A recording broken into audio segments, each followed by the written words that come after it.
Halo, assalamualaikum. Baik lagi sama gue Aoki Vera. Kali ini gue mau ngajak kalian semua flashback ke bulan Juli, Agustus, dan September. Boleh di tahun ini, di tahun sebelumnya, atau tahun sebelumnya lagi, atau tahun sebelumnya lagi. Setelah Pak Jokowi meminta agar Freeport mengembalikan separuh lebih sahamnya kepada Indonesia. 51,23% saham Freeport telah kembali ke tanah air. 41,23 dikelola oleh PT Inalum dan 10% dikelola oleh Pemda Papua. Nah, di sini gue pengen ajak kalian flashback, lihat kejadian demi kejadian setelah saham tersebut kembali ke tanah air. Bulan Juli diawali dengan gerakan buruh. Demo buruh terjadi berkali-kali. Gak usah gede-gede, kecil-kecil, tapi tetap ada. Dan Agustus pasti ada aja demo yang lainnya. Setelah itu masuk ke September, keluar isu PKI, dan satu lagi isu yang harus digoyang agar masuk ke sidang PBB. Tahun ini misalnya, Juli kita sudah berkali-kali menemukan demo buruh. Kemudian Agustus masuk gerakannya Gatot Nurmantio yang kali ini bolak-balik berbohong ke publik.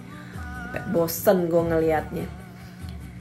Gerakan kami yang awalnya tuntutannya meminta agar pemerintah lebih serius lagi menanggulangi COVID, tetapi pada kenyataannya mereka sendiri menyiapkan klaster-klaster baru di berbagai kota. Di Jakarta boleh dia dapat izin dari Anies, tapi di Bandung dan di mana yang satu lagi Jawa Tengah kan dia nggak dapat izin, tapi tetap tuh mereka jalanin. Segitu Gatot belum jadi presiden, gimana kalau jadi presiden? Mau jadi apa negara kita? Seenak udel aja dia punya mau, dia jalanin apa yang dia mau. Ya kan? Kemudian setelah itu kejadian yang sama seperti tahun-tahun sebelumnya terjadi lagi tahun ini.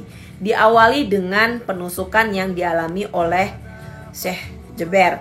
Kemudian ada lagi imam masjid yang ditusuk, pada itu masalahnya lain. Tetapi lagi-lagi kelompok mereka selalu satu suara menggiring opini ini ke arah PKI karena sudah dekat dengan September.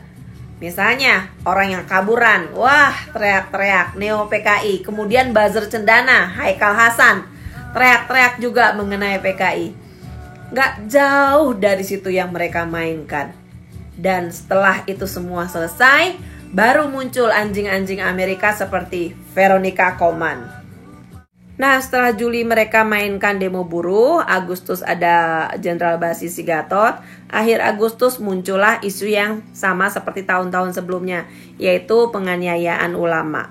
Tahun ini ada Syekh Jeber yang ditusuk dan satu lagi imam masjid di mana itu katanya ditusuk juga.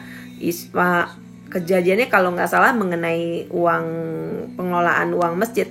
Tapi seperti biasa buzzer cendana selalu satu suara menyuarakan mengenai gerakan PKI. Orang kaburan bilang katanya ini Neo PKI. Terus buzzer cendana Haikal Hasan juga bilang ini gerakan PKI. Nggak ada cara lain kalian tuh, ya. Terus setelah itu muncullah anjing-anjing Amerika model Veronica Koman. Nah, tujuan mereka utama mereka ini Juli, Agustus mereka selalu siapkan bola panas.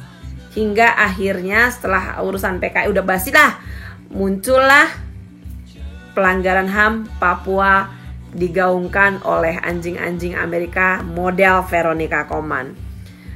Tahun berapa itu kalau nggak salah Mbak Nara Masista pernah melawan di PBB tuduhan pelanggaran HAM di Papua yang dituduhkan oleh negara Solomon, Vanuatu, Tonga, Nauru, dan Kepulauan Marshall.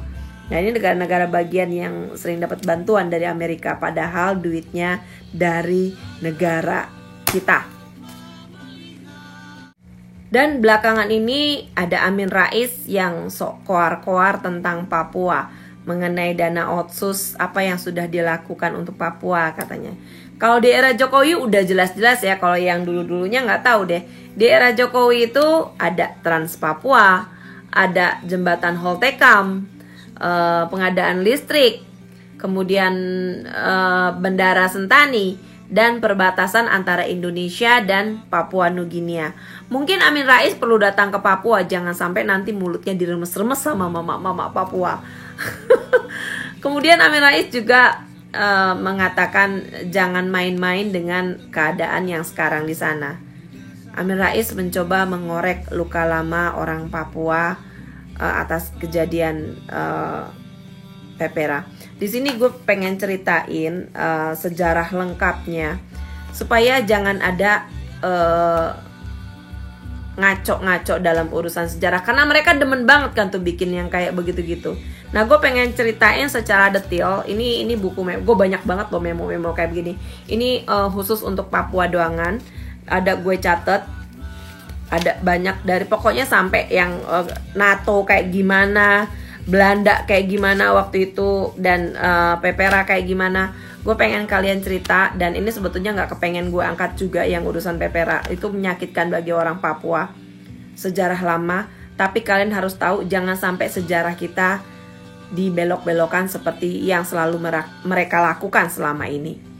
Kelompok-kelompok dari Cendana. Siapin minuman hangat kalian, teh hangat ataupun kopi hangat dan cemilannya. Di video selanjutnya gue akan jelasin mengenai sejarah ini. Assalamualaikum. Kak Yos, makasih ya kaosnya. Tuh gue pakai loh. Pas lagi gue bikin video tentang Papua. Makasih banyak ya. Ini kaosnya yang kekecilan, apa gue nya kegedean. Makasih banyak Kak Yos. Tanah Papua, tanah yang kaya, surga kecil jatuh ke bumi.